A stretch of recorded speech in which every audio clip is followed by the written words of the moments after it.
પ્રાચીન પૂર્ણેશ્વર શિવાલય મંદિરના મહંત સ્વામી શંકરાનંદજીના સાનિધ્યમાં મોટા અંગિયા રામ મંદિરના પૂજારી સ્વર્ગસ્થ નરસિંહ શંકરજી રાજગોરની 27મી નિર્વાણ તિથિ તેમજ સ્વર્ગસ્થ શાંતાબેન રાજગોર બાલકૃષ્ણ રાજગોરની પુણ્યતિથિ ધામધૂમથી ઉજવાઈ હતી.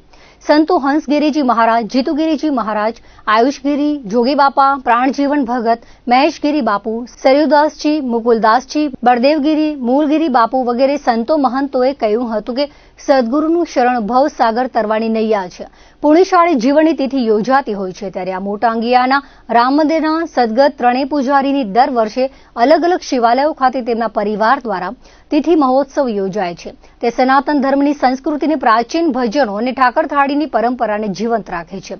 આ અવસરે વાંઢાના બ્રહ્મલીન વાલરામજી મહારાજની તિથિ હોવાથી સંધ્યાપાઠ પ્રકાશસિંહ જાડેજા તથા દામજીભાઈ દરજીએ ગાન કર્યું હતું. ત્યારબાદ મહેપતસિંહ જાડેજા અને ટીમે મહાઆરતી રજૂ કરી હતી.